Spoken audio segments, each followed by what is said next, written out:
What's up, guys? Today I'm gonna be teaching you how to read logs on Python. So we would need to make a Python file right here. I have one right here named readlogs.tutorial.py, and then we would need to make a file itself, which is pretty easy. You just right click, it should show up like create new. But yeah, we got readlogs.file and readlogs.tutorial.py.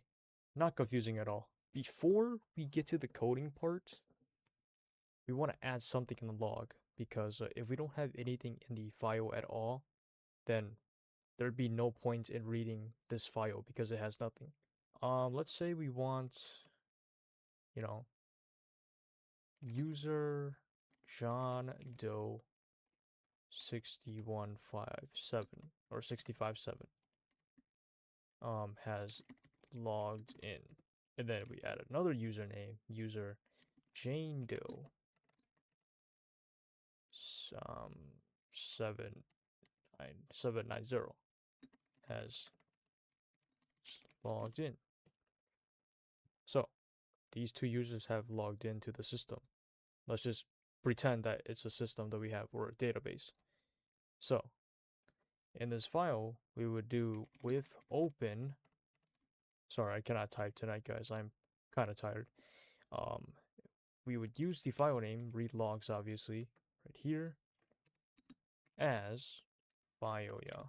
And then here we're going to be using a for loop. Oh, shoot. Not literally for loop, but for log in file, we can print the logs. So this is pretty much saying for each log in the file, there's two logs so far. We can add more always. We can always add more.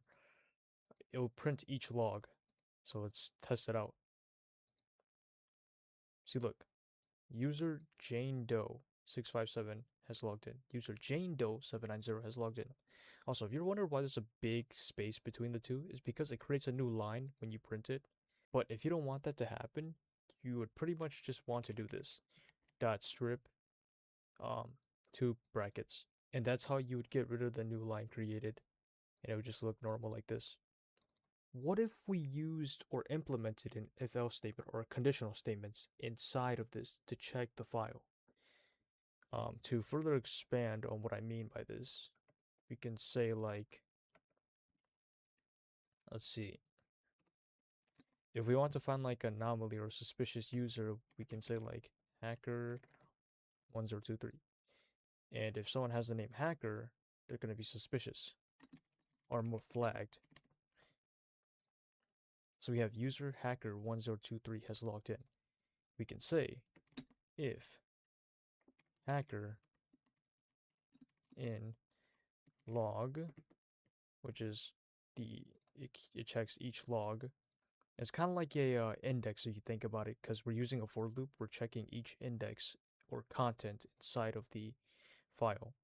It's basically the same concept as checking a list with a for loop or a dictionary as a for loop and all that yada yada. But yeah, if hacker in log, we print suspicious. Gosh, I cannot type. Oh my gosh, I cannot spell either. Oh my gosh.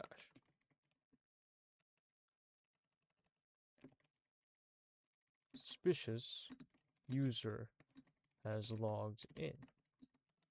This, and then we can do comma, log. Let's see what happens. There we go. Suspicious user has logged in. It detected user hacker 1023 has logged in. Let's actually erase this so there's not an extra space. But yeah, we used an if else statement, or I guess an if statement that states if hacker in log, which this pretty much means like if the word hacker is in the log.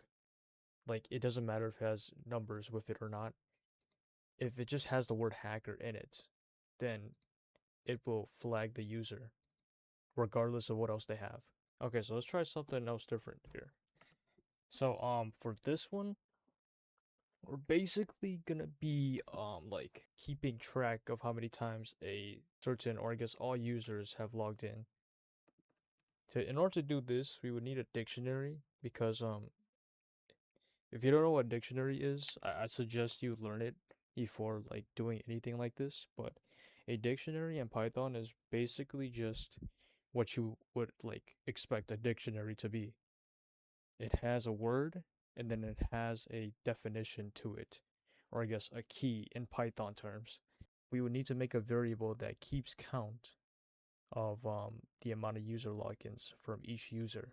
So for example, we would just have count equals empty dictionary. That's all we would need for the top.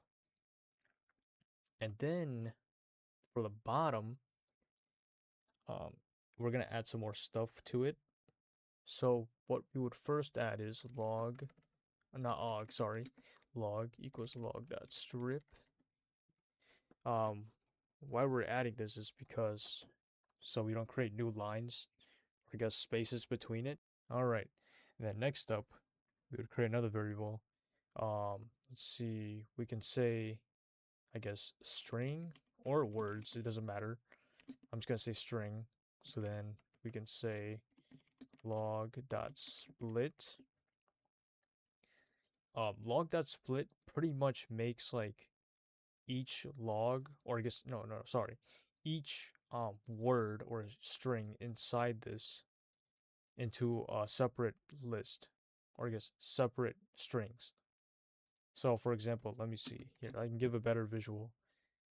So let's say for example we have, oh shoot, I did not mean to do that. As I was saying, so for example, if we had user John Doe 657 has logged in, we copy this, and then it pretty much just separate these all like that.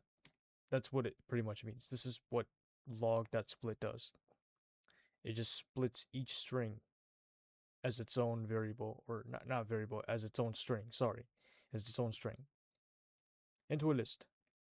And we store it into this variable named string, or a word, whatever you want to call it. And then, if we want to account for the specific username, we would just say username equals string 1.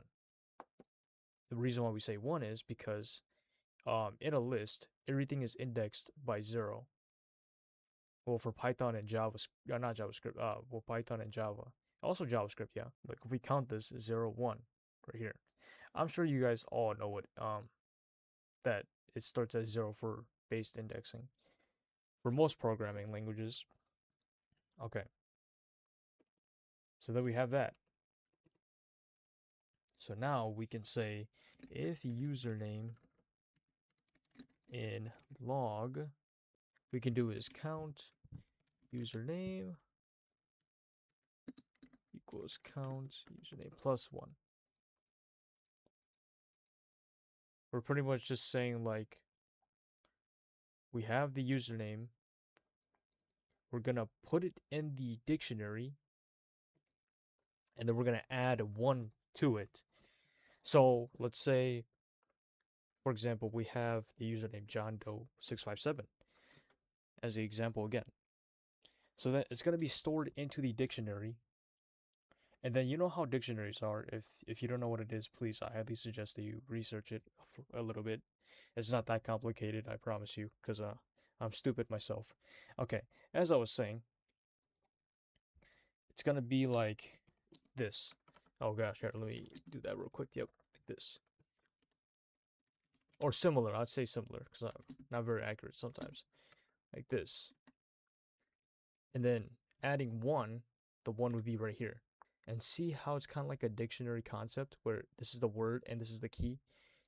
Think of this as the username and then the logs, the amount of logs in that context. So yeah. And then we could just say else count remains the same, just 1. It doesn't add at all, just remains 1. And yeah, that's pretty much it. Oh yeah, if we want to get some output of it, we just do count that, so we can get the dictionary. So yeah, let's test it out and see. Oh geez, what did I do? Oh, I see. Hold on. Not log. That would not make any sense. Sorry about that, guys. Accounts. Count. Yeah. Yeah, because if you check log, that would not make any sense. We're just checking a singular value. Okay, sorry about that. If you guys caught on earlier, then props to you. I'm still trying to learn coding myself, obviously, but I'm just posting these videos just for memories, I guess. It seems kind of fun. Okay, now it should result. Yes, there we go. Perfect. Oh my goodness. This is amazing. Look at this. I know it's pretty basic, but it's a nice concept to know. It's a concept that's used in real world, like public data as well, if you think about it. But yeah, super cool. And as I said, yeah, something like this, similar. We have the dictionary word, or I guess the word, and then the key, or I guess the definition. But in this case, it'd be the username and then the amount of logs the username has logged into the system. And yeah, this these are some basic concepts of reading logs, or I guess reading a file technically in Python. Stay safe, stay secure, don't get hacked, and yeah.